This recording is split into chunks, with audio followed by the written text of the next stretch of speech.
I'm Kerry Brink from WWF Netherlands.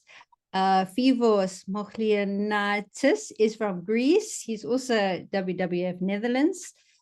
He's my right-hand man today, helping me on the chat. I am really excited to hear the presentation from Filippo today. Basically, before we get to the presentation from Filippo, we are doing this because of Open Rivers program funding that they have calls 3 times a year, and the next call is coming up. We have from the 9th of June, the call opens, and on the 4th of July, the deadline closes. So to celebrate that, every time there is this call, we also then invite an expert to share their experiences with the network. It's a Dam Removal Europe initiative. We really want to build the movement, to share knowledge, to help each other. We're all in this together. So if you can if you can also find people who are struggling with the same things you are struggling with, you know, maybe these meetings can help. That's why that is. We also funded from Open Rivers program, basically also to drive the momentum in Southeastern Europe. And of course, Italy, we see that they are building up step by step. In Sicily, there's projects. There's also in the Trebbia, we've seen barrier removal projects. There's also an enabling condition by SERF that has been ongoing for a number of years to also evaluate some pilot catchments. And the Apennines, Rewilding Apennines have been also working on projects. And specifically today, we're going to hear all about Rewilding Apennines from Filippo.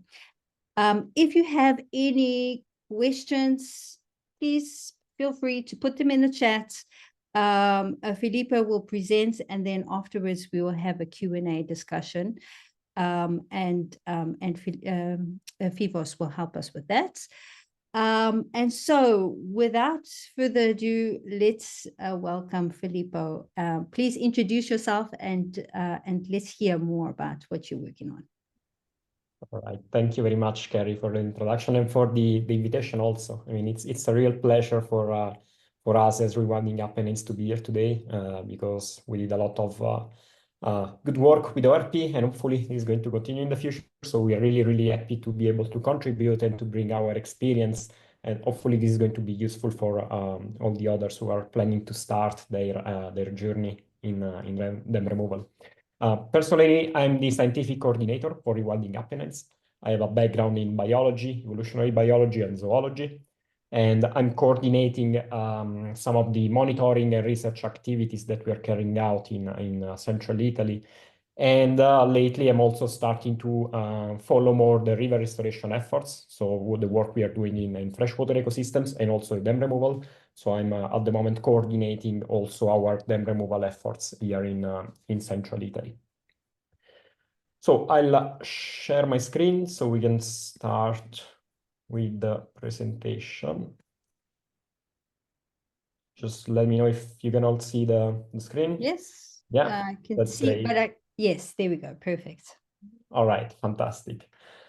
Yes, so I'm going to talk a little bit about the effort that Rewilding Apennines is doing in restoring the freshwater ecosystems of central Italy. And of course, we're going to have a focus on the dam removal projects that we are carrying out. Of course, this project has our dam removal effort has started as of course, a collaborative project together with Rewilding Europe and of course with the Open Rivers program. So this is kind of the outline I'm going to follow. So I will tell you a little bit about our organization and what we are doing in general for aquatic ecosystems. Then we are going to focus a little bit on our experience with ORP, so our past projects and current projects that we have that have been funded by ORP. We're going to then focus on the Jovengo project. This is a dam removal project that we successfully carried out last year. So we were able to remove these dams, and I'm going to present a little bit some of the aspects related to this project that will be hopefully useful for everybody. and at the end, just focusing a little bit about what our next plans in the removals are. So Rewilding Apennines is an NGO that is based in the central Apennines of Italy. In Italy, we have two large mountain chains, the Alps in northern Italy, and then we have the Apennine mountain chain that is running from northwestern Italy all down to the very tip of Italy. So it's spanning all over the Italian peninsula. We are located in the central part of the Apennines, so right in the center of Italy, not that far from Rome.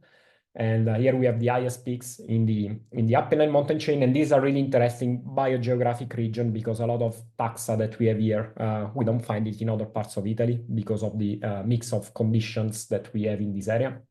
And Rewilding Apennines at the moment is the only project that is part of the Rewilding Europe network that is happening in Italy for now. And we are focusing on rewilding, on species conservation, and we are focusing a lot on coexistence practices. One of the characteristics that is important about this area, and that it's always important to consider when doing all kind of work, also the river restoration work, is that we live in a part of Italy where some really beautiful natural areas are strongly interconnected with human presence. So this is a key aspect of where we are. It's focusing a lot on coexistence, kind of mitigating the conflict between human and wildlife, but also coexisting. I mean, we like to see these beautiful ecosystems in a good shape, but we never have to forget that we have people living in these areas. Okay, so it's important always to find this kind of balance.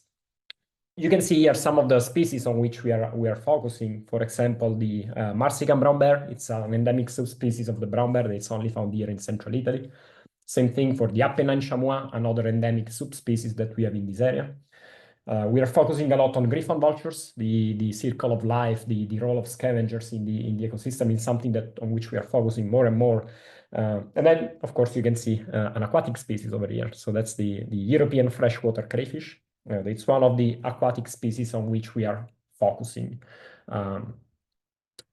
So we focus a lot on terrestrial species, but the importance of focusing more and more on aquatic ecosystems is something that we feel.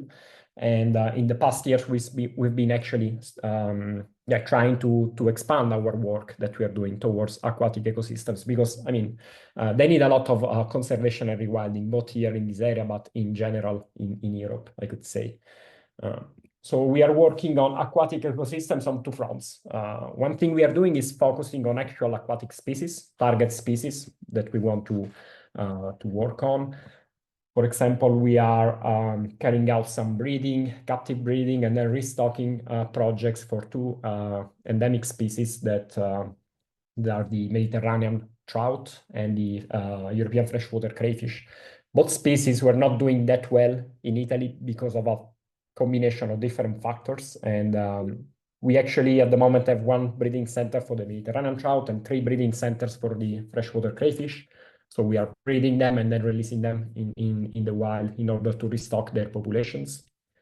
So these are focus that we have on these two species. And of course, this has possible effects on other animal species. For example, the European otter, which is a species that is experiencing a really beautiful comeback in central Italy at the moment. And of course, this is two prey items that could actually be beneficial for the recolonization of the otter in some other streams in the region.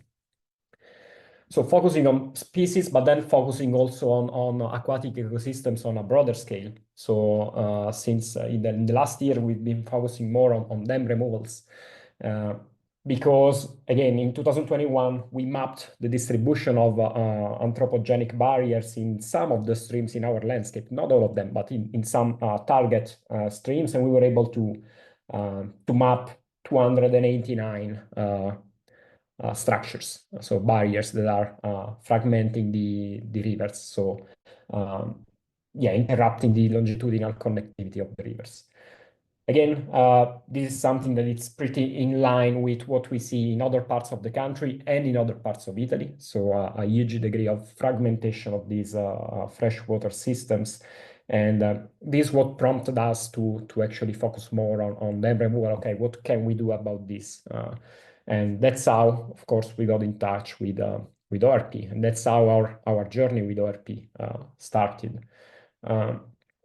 we are starting to put together a pretty nice track record of ORP grants, and this started in 2022, where we carried out an A1 and an A2 project, so a barrier identification prioritization and a dam removal pre-demolition projects. They were successfully carried out in 2022 on two rivers in the landscape, so on the Giovenco River and the Liri River.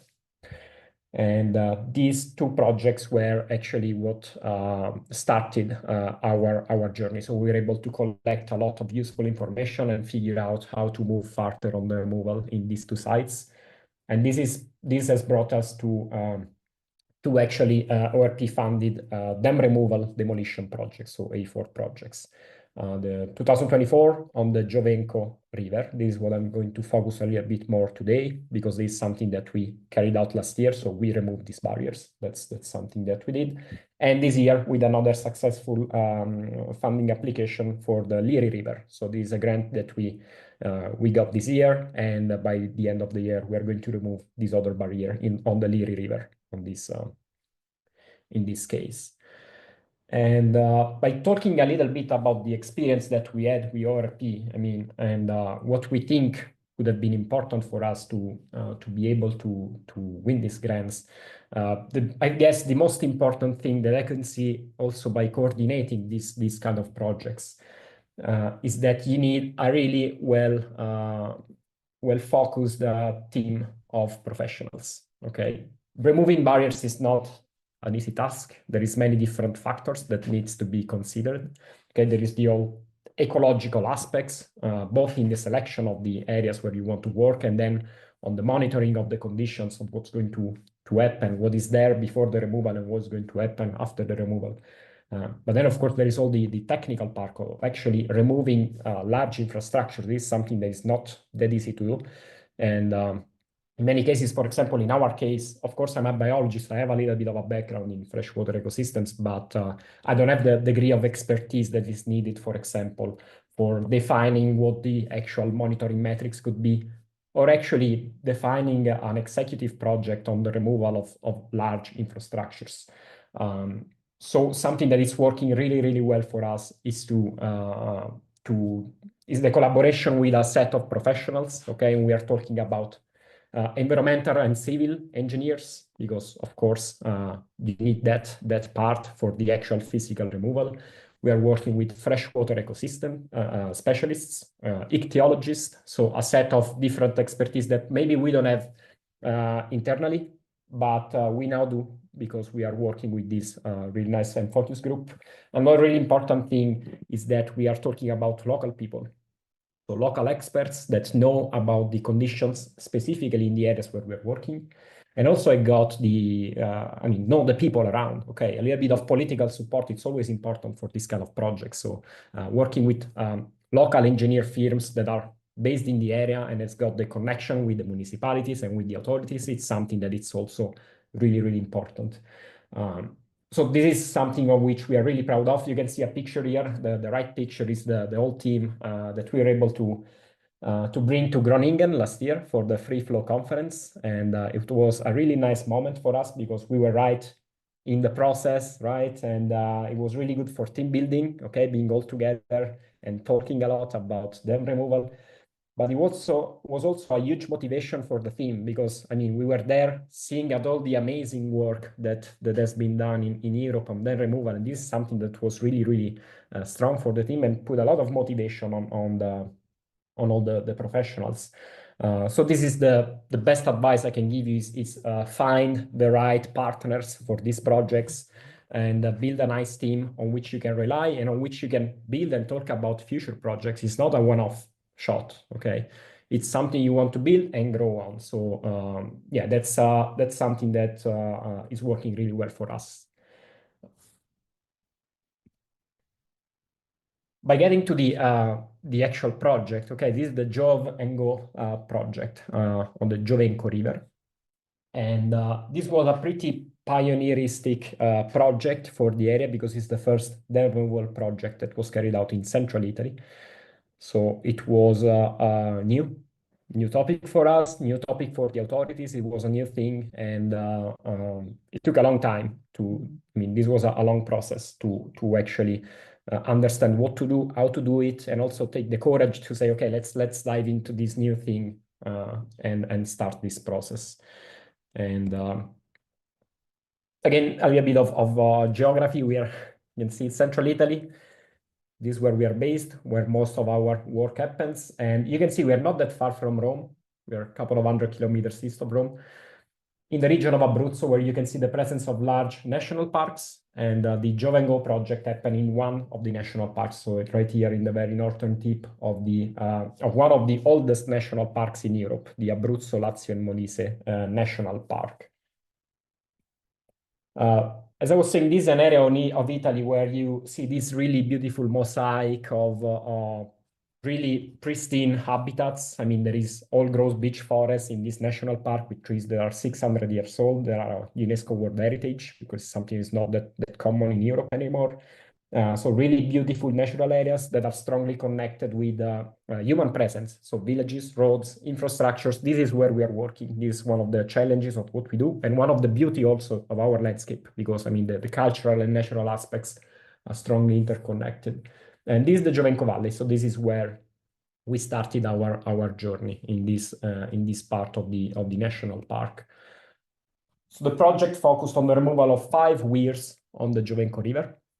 Not huge weirs, but still 7 meters wide on the top part and 2 meters high. So again, we're not talking about a huge river. I mean, most of the streams that we have in the area is these mountain streams and rivers. So especially when working in the higher parts of the mountains, that's where you have not the huge dimensions of the streams, but still a lot of ecological importance because of the species that are relying on these streams in these areas. And these 5 weirs were built for stabilizing the riverbeds, especially in the back in the days. There was more and more human activity in the bottom of the valleys in these kind of mountain areas. So there was a lot more farming and around the streams also. We experienced a depopulation in these mountain areas. So in the past decades, I mean, especially since the Second World War, a lot of people left these mountain areas and moved to the cities. So a lot of human activity also decreased in these areas. So for example, now farming around the stream of the Giovenco is not that important anymore in most of the areas, but we still see these infrastructures that were built back in time to stabilize the riverbed and avoid the river moving too much in order to keep it more stable and to be able to do more human activities around the stream. And the ownership of the weirs is public, so they were owned by the regional civil engineering authority. As I was saying, they are located inside the national park. So this was another important thing for us, because we are talking about the national park and we had the support of the national park, because of course we are talking a beautiful natural area, and of course the focus on conservation efforts of this kind also inside the national park was not that strong before our project. So that was another point that we could use as a leverage to show how this could have been a pioneeristic approach. And the project was funded by ORP with almost 160,000 euros grant. And we are talking a little bit about what aspects could have been more interesting. So of course I will show you some images about the actual removal of the barriers, but we decided to focus a bit on some of the technical aspects that could be interesting, I think, for future ORP applicants, because as I was saying, this is a pretty complex process to remove these barriers. So you want to get all the different pieces right, and the first thing that is going to be important, I guess, for everybody who's going to apply for ORP granting is to figure out the authorization. So this is a really, really important part. And it was one of the most challenging parts for us, because again, it was something new for us, but also for the authorities. Most of the authorities for which we were talking to for this project, they were used to give authorization to build stuff, not to remove stuff. Okay, to remove artifacts. That's something that was something new also for them. So we had to, it was a long process of talking with them and trying to figure out what the actual process was, what the actual sequence of authorization needed was. because this was something that was never done. So this was, again, by being a pioneeristic project, it was a first for us, and it was really, really important to define all the different steps. This is something that might be painful and take some time at the beginning, but it's going to be worth it because we now know what to do. So if we want to apply for new projects, if we want to start working in different areas, we know what the kind of ether of authorization is, and that's something that is key. So it's really important to map down what you need. Of course, this is going to change from country to country, I guess. So there is not a model that will fit all the different projects. But in our case, this is just to give you an idea of what the kind of authorization could look like. So of course, we have in Italy different regional basin authorities. Okay, so the Italian country is split into some large regional basin authorities, and of course, the basin authorities is going to be one of the authorities that needs to approve this kind of project. The final authorization always stands to the regional civil engineering department, at least over here. So they will wait for an approval by the basin authority and then finalize the authorization. So this is something that yeah, it was not that clear at the beginning because we were not sure who was going to give the final word, if the basin authority or the civil engineering department. They were also not really sure about it at the beginning because we started with the basin and then say no, civil authority. So there was a little bit of going back and forth. But yeah, at the end, we were able to figure out that the civil engineering department is going to give an authorization based on the approval of the basin authority. Then some other authorities that also are involved: cultural, environmental, and landscape heritage authority. Because we're in Italy, if you start digging, I mean, there's good chances you're going to find something that is 2,000 years old, right? So, of course, for every activity that involves a little bit of digging or moving stuff, then you will need also an authorization from the Cultural and Landscape Heritage Authority. So they need to be sure that you're not working in an area where there could potentially be some interesting archaeological or cultural or landscape features. And specifically in this case, of course, the national park. So we were working inside a national park at this point. So of course, the scientific staff from the national park had to release another approval for the project. But that was a pretty nice thing for us because we're already working with this national park. Most of the work we do is outside of the parks. We're mostly working in corridor areas that are connecting the different protected areas. That's where it's important, the role of NGOs like ours. But we have a good collaboration with the national park. We are working on some live projects together. So we already had a dialogue with the park, and that made it probably a bit easier for us to get in touch with them and say, okay, this is something that we could do together and could be really beneficial also for the image of the national park. So this was specific in this case. We are working in other areas outside of parks. Then, of course, it depends a little bit on where you are. So yeah, this is, again, probably a bit of a boring part, but really, really important because once you map this kind of information and you know what you need to do, then it's going to be way easier to actually talk to the different stakeholders and figure out who to interact with. So this is something, again, I would strongly suggest you to focus a lot on these aspects because also it takes time. I don't know about the other countries, but in Italy, it will take lots of time to get back from all these different authorities. It's a lengthy process, so you want to figure it out as soon as possible in order to avoid also delays, because I mean, of course, there will always be delays, especially when you're waiting for authorizations. But moving a little bit in advance to figure out what is needed, it's always nice. And another, I think, interesting technical aspect that is also related, of course, to the authorization is hydrodynamic surveys. So this is another aspect that was requested to us by the Regional Civil Engineering Authority.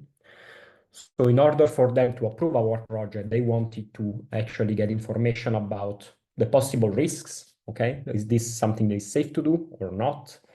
And so they asked us an executive project with a set of different evaluations. So of course, we did a lot of surveys based on, for example, the ecology. So we did geomorphological surveys, ecological surveys to figure out the presence or absence of species.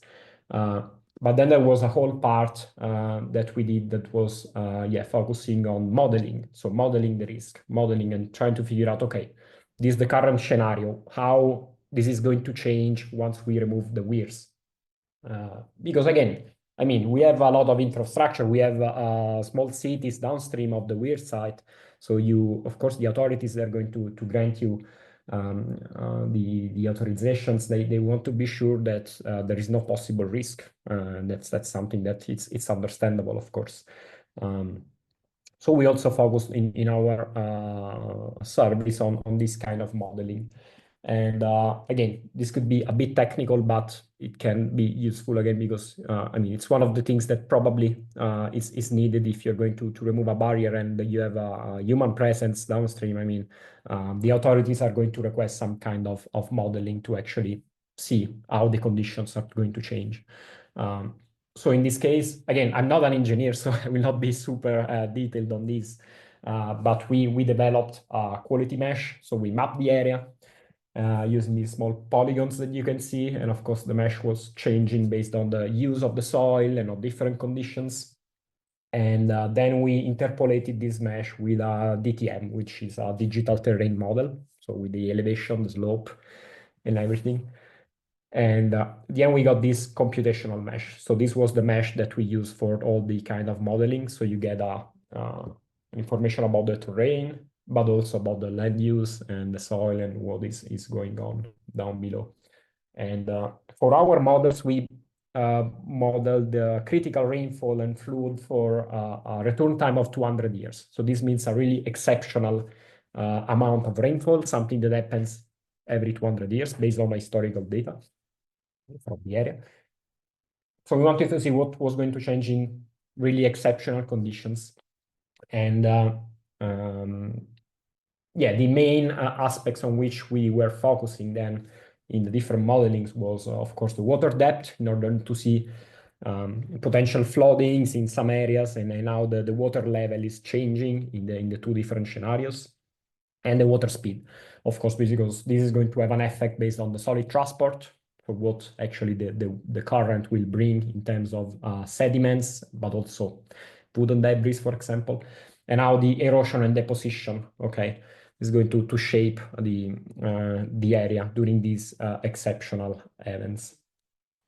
And this is just some images of the outputs of the two different scenarios based on the water depth in the upper part and the water speed, the lower part. And you can see the scenario with weirs, so that was the current state at the time, and then without weirs. Of course, we are mapping this on the inflow zone, so upstream of the weirs, then modeling what was going to happen in the track where we have the weirs, and then the outflow zone, which in this case is part of the Fucino plain. So the Giovenco River is flowing down from the mountains in a large plain. You can see the presence of different small towns here in the outflow zone. And we wanted to see, of course, what was going to happen in the two different scenarios. You can kind of see it graphically, but also numerically, the different scenarios were not that different at all, okay? So the presence or absence of the weirs was not really having an effect in these extreme climatic events based on the water depth, so the amount of flooding that could actually have been potentially happening, or also on the speed of water, okay? And this is something that, of course, was really important for us to have the civil engineering authority saying, okay, this is safe to do. But it was really also important in communicating what we were doing. So, of course, when you're involving stakeholders and talking with the people, there is going to be a little bit of concerns every time you're removing a barrier, because we are seeing more and more extreme events. In Italy, every year we have more floodings, more things happening. So, of course, people is concerned about this kind of projects. So again, with this kind of modeling, with this kind of information, you can also say, okay, this is what is going to happen. This is the different scenarios. We did all the math, and there is not an extended risk compared to the presence of the weirs. So this is something that it's really important to do and to communicate, because again, You want people to feel safe about what he's doing. We want to be safe because we don't want to cause any harm to anybody, right? But that's also really, really important for the communication. And it's also really important in that case that you focus on the risk. And in this case, we are not saying there is no risk, okay, in the outflow zone. We are just saying the risk is not changing in the weir situation or in the removed weir situation. That's another thing that is really important because we built like crazy also in these areas. We built really close to the stream. I mean, we really changed a lot the morphology of the stream. We put a lot of infrastructure around it and the walls and stuff. So it's not saying that there is no risk involved to these areas. I mean, it's an area where you have hydrogeological risk, but the risk is not really changing at all with the removal of these weirs. That's also something that's important to do because if anything happens to these areas, I mean, you know there is a risk. You just want to be sure that what you are doing is not making it worse. So this was another kind of technical aspect on which we focused that I thought could have been interesting for you guys just to see the kind of analysis and modelings that potentially you could have to go through in order to be able to get authorizations for working in these conditions. So I hope it was not too boring with the modeling part. I mean, there is we have a huge report with a lot of mathematical formulas and stuff that I wanted to show you. But yeah, I mean, these some of the technical aspects. And again, this gets back to having a set of really well-experienced professionals that know what they are doing, because I would not be able to do this kind of modeling myself, right? And okay, so we got all the authorization, we got all the different really long list of authorizations, and we started to work. So we started with the actual removal in October and November last year. And that's the time in which after summer we have the less water on the stream, so it was easier to work because of the reduced flow. Yeah, we were able in around 1 month to remove the 5 weirs. Again, they were not huge. There was a little bit of technical aspects related to actually getting to the site. So of course we had to work a little bit with the riparian vegetation to create access. It's always a bit painful when you need to touch the vegetation too much, but it was something that was necessary in order to get close to the weirs with these big machines. And yeah, on the long run, of course, the riparian vegetation is also going to benefit on this process, because we removed also some side walls that were actually keeping stable the riverbed. So the natural evolution now is going to start again. And it was yeah, it was really great to see this happening, and to see these huge amounts of concrete that were going to on the trucks and then leaving the area. And of course, I mean, this is going to have huge ecological benefits of the area, because fish are going to be able to migrate. We were able to detect the presence of fish like the trout just downstream of the last weir and not upstream of the weirs. So of course, this is going to allow the fish to migrate again, and this is also an area where we would like to focus more with our restocking processes. So we at the moment don't have the European crayfish in this area.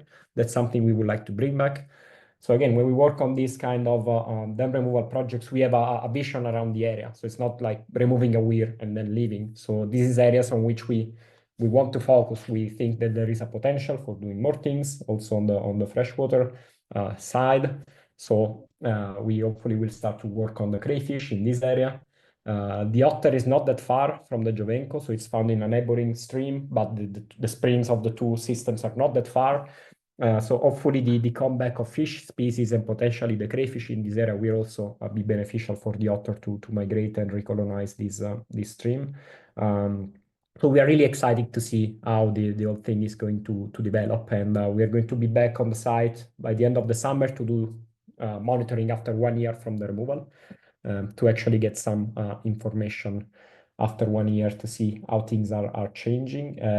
Of course, it will take time. I mean, these processes, it will take some time to see the actual effects, but it's going to be really, really interesting to monitor and see year after year how the river is going to evolve and how the different species are going to recolonize it. Yeah, so this was our actual first successful dam removal project. We are really, really proud of this. It was a long process. It was not easy, but it was totally worth it. And next steps. So as I was saying at the beginning, we got another grant from ORP for dam removal this year for the Liri River. So this is another river on which we already did some preliminary work. And we are working a lot on this area already, because one of the crayfish breeding centers that we have, it's close to the Liri River. We're working on the Mediterranean trout in this area. So again, this is something we want to expand, because we are doing a lot of work in a really beautiful area, and we want to build on this and to scale up what we are doing. So we got fundings for removing a 30 meters wide weir on the Liri River, and that's great. This again, it's an important area for some interesting species. The Russian otter is found in the lower course of the Liri River, so hopefully also this kind of projects will help it to migrate a little bit upstream. There's some really interesting species that we found in the preliminary monitoring in the area, like the brook lamprey. And so hopefully a lot of these species will benefit of the removal of these weirs, because they will be able to migrate again. And yeah, this is going to happen by the end of the summer. We are going to start with the actual removal. So we are really, really excited about this, and yeah, hopefully this is a journey that will continue also in the following years. We have many barriers in the area, and seeing this movement growing also in Italy, it's really, really important for us to see more initiatives like this popping out in different regions. It's something that it's really meaningful. I mean, we've been lagging behind a little bit if compared to other parts of Europe, but we will catch up, hopefully, and this is also thanks to the opportunities like this. And so yeah, I would like to thank you all for the attention, and thank you again for the invitation. Of course, thank you to ORP for financing these amazing projects. And yeah, so now we can chat a little bit, and if you got any questions, please feel free to ask. Super. Thank you so much, Filippo. You say that you are proud, and I think that it's fantastic. And I also feel that and for the whole network who are starting to remove barriers, and the first one in that region, it's absolutely amazing. Congratulations for the Thank you very much. I would like to go to find out what you guys think. Do you have any questions? Actually, Kerry, there are a couple of questions in the chat already, both from Diana. So the first one, Filippo, is how long did it take to develop the hydrodynamic survey that you showed us? You can ask Yes. that, and then I go to the next one. It was a matter of some weeks of modeling, and yeah, we did a preliminary phase on which we tested the model a little bit just to see, and also to gain a little bit of familiarity with the different softwares that were needed. But then it's not something, I mean, it depends a lot on the scale and on how large the area on which you need to model is, but computationally is not like super heavy. So it takes some time to learn how to do it and to put together all the different data sets, if that's something that is the first time that you're working on this. But then computationally, I mean, it's not crazy. So yeah, it's something that again, an engineer or somebody that is able to do this kind of modeling can do it pretty quickly. Yeah. Okay, great. Thank you. And the next question is, did you carry out any restoration activities in the areas where you removed the weirs, or did you just leave the ecosystem to recover naturally after the? And we did a little bit of naturalistic engineering after. So we, in our project, in our ORP project, we had a section related to restoring a little bit of the riparian vegetation. So we planted some native species in the sites, because again, I mean, we had to access the stream in 5 different points. Okay, so these weirs were located in a stretch of 400 meters. There were different access points to get to the stream. It was not a single one. So of course that had a little bit of impact on the riparian vegetation. Of course, that's something that will recover by itself, but we prompted a little bit just by planting a little bit of some tree species or some shrubs also that are native and locally present on the stream. So we did a little bit of that, yeah. Okay, that's good. And just that's from me. Did this restoration activities were funded also during the project, or did you co-fund for those? Yeah, no, they were included. They were included in the project. Okay, Yes. that's good to know. Yeah. So the next question is, was the monitoring program following the construction a necessary part of the permitting? Okay, so if you are talking about permitting, I'm not sure what you mean. If you talk about So our I guess yes. the idea is to get the permit. Did you have to also include the monitoring service after the removals, or did you? Only for the national park, because the permits from the basin authority and the civil engineer, I mean, they don't care too much about the ecological value of what we are doing. They care more about the safety of what is going on, and they want to see that everything is done in a safe way and there is no risk for the population. So that's something that is not needed in that case. Since we are working inside a national park, with the national park, of course, we agreed on a monitoring plan. So the national park wanted to see how the habitats were going to be affected. So they wanted to see how the evolution of the communities around the area would happen. So that's something that we did for the national park. Then, of course, ORP, it's always including a monitoring phase in their grants. So you need to be able to include a little bit of monitoring in your ORP proposal in order to get a grant. Yeah. Okay, clear. And the last one I have in the chat at the moment is, how did you manage the flow and the sediment during the removals, during the construction work?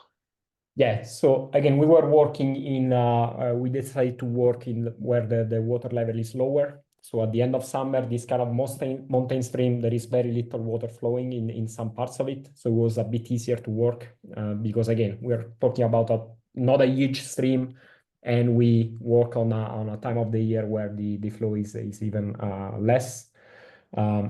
We needed to dig some side channels in order to deviate the water because of course it's difficult to work on the weir where you have the water flowing in. So we had to dig a little bit and to remove some of the sediments and put it on the sides, especially because again, the presence of the weir created an accumulation of sediment upstream of the weir, and then you have this kind of depression on the lower side of the weir. So we had to remove the sediment, put it on the side, and then we redistributed the sediment in order to recreate the natural talbeg, the natural pendency of the stream in that area. So yeah, it was probably a bit easier because the water level were not too high at that time, but still that's something that needs to be considered during an executive project development. Okay, great. Thank you, clear. I have a couple more, but I think Irene has raised her hand. So please, Irene, go ahead. Yeah, I'm curious. Did you also use the model to test the impact of the weir removal on future climate projections? That's not that easy to do actually. So because it's not that easy to figure out how locally the climate projections are going to have an effect locally. Again, we're talking about a small river system and a pretty small area. So not sure if we have the right resolution to actually figure out what is going to happen there. So the modeling part is something that again was done to figure out the risk associated to this kind of process. And we use the drastic climatic events. I mean, 200 years of return time is something that it's big enough for us to be on the safe side. So if anything is going to happen, we know that this is something that still is not creating any kind of augmented risk in the area. Okay, thanks. Okay, next question from the chat from Sophia. Did the ministry or the regional authority request an environmental impact assessment? Not in this case. Not in this case, no. So that's something that again could happen, but it depends a lot on the areas and also on the kind of processes you're going to deploy. So also the kind of actual works that are going to happen. So no, we didn't have to go through that. Okay. And the last one I have so far is which indicators are you monitoring, and are you also measuring biodiversity with different indices? Yeah, so mostly some of the indicators on which we work were the morphology of the stream. So of course we mapped using GIS the morphology of the stream, and that's something we are going to monitor to see how this is going to evolve. We also used a fluvial health index. I know that there is different indexes that could be used and are applied in different countries. In Italy, we have one that is called IFF, Indice di Funzionalità Fluviale. It's pretty similar to most of the river health index that are used in other countries, but that's an index that takes into consideration both the morphology and then different biotic aspects like the presence of different microhabitats in the stream, riparian vegetation, and also invertebrates and fish diversity.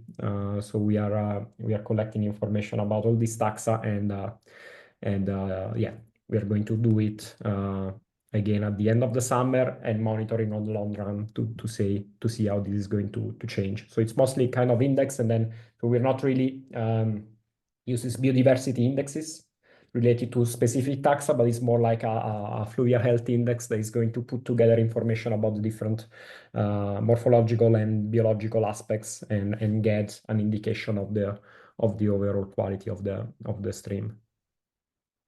Okay, great. And then Corinne?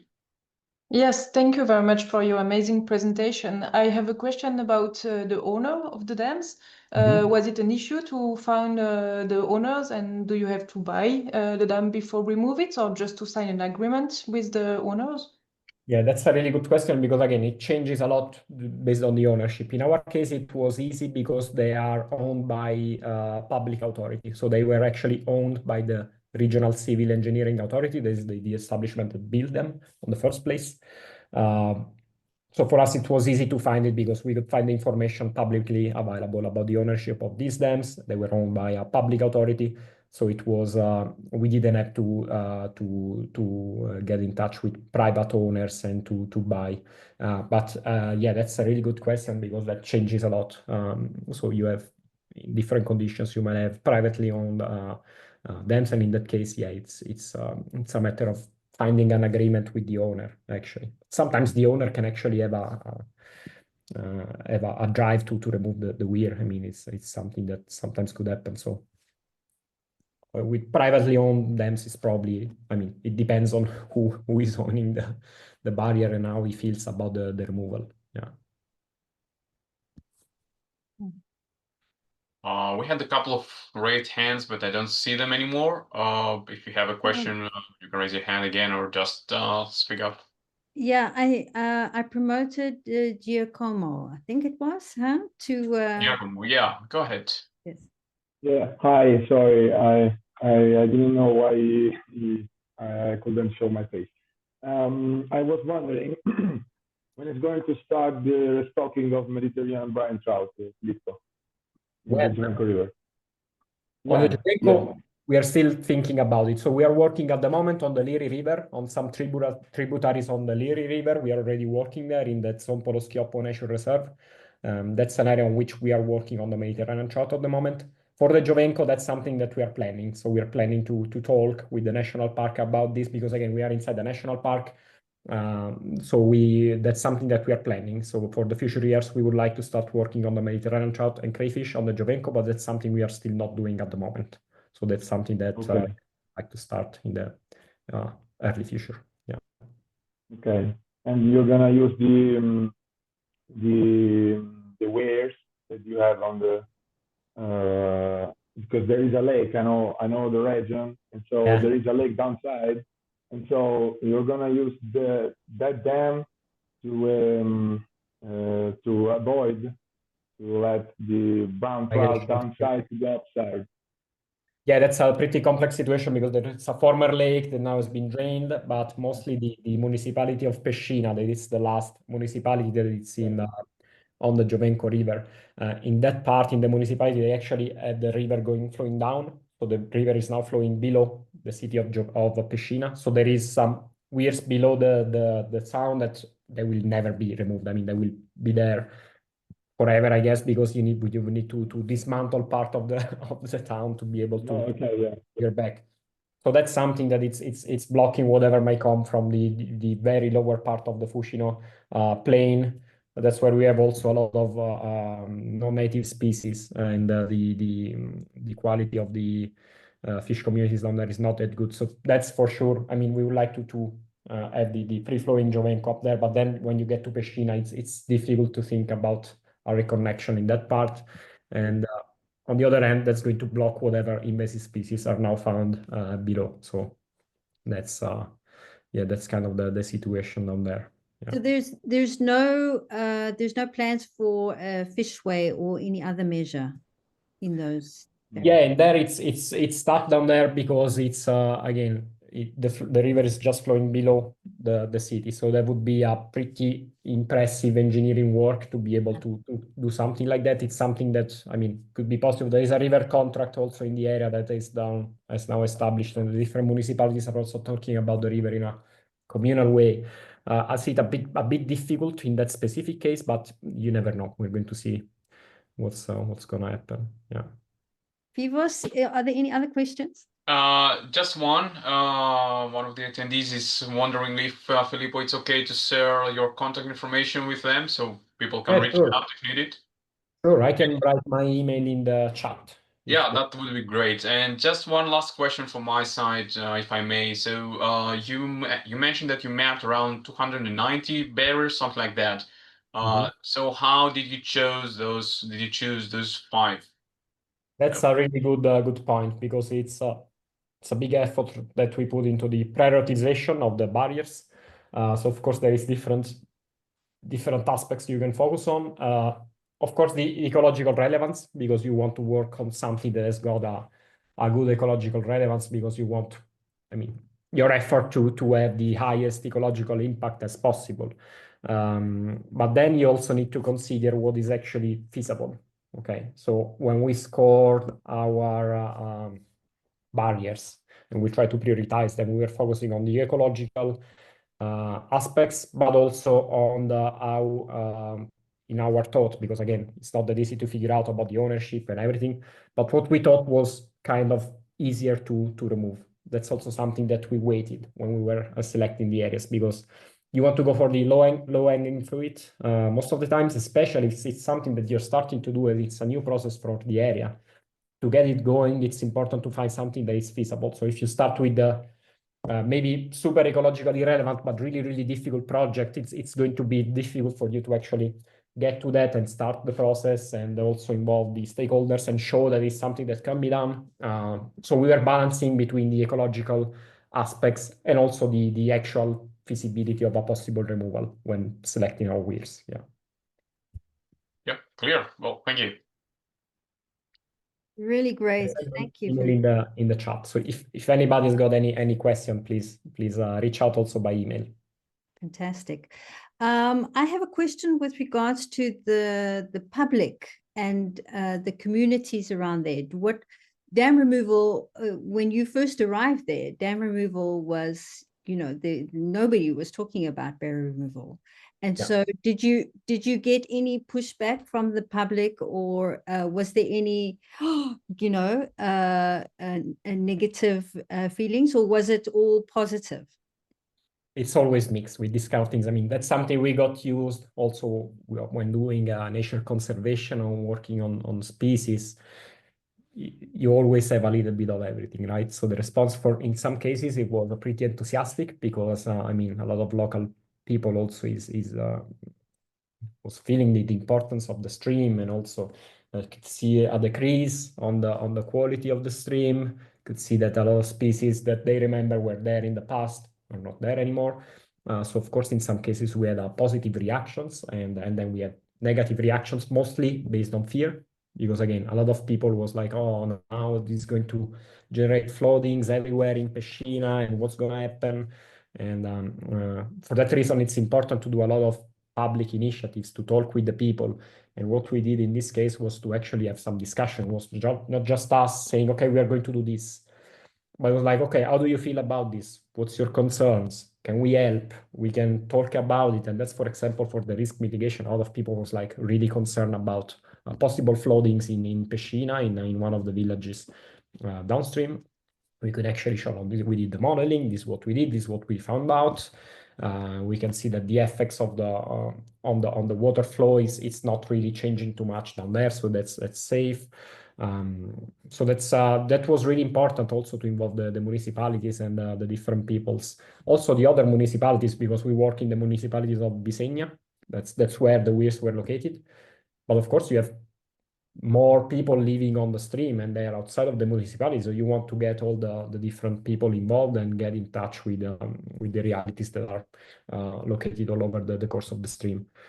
So it was a mixed feelings as always, but we are really happy about the positive responses, and we lately had a presentation of a documentary that we did on this project in Ortona, in one of the municipalities on the Giovenco River, and it was a really good good moment and good feedbacks also from the locals. So that was really nice. So you say a documentary. What it was part of our ORP proposal. Of course, there is a communication actions that you want to include in your ORP proposals, and we had a budget for a documentary, so documenting the removal and the process, and yeah, that's we are presenting it in different contexts this year, and we have some appointments. It's going to be available soon also online.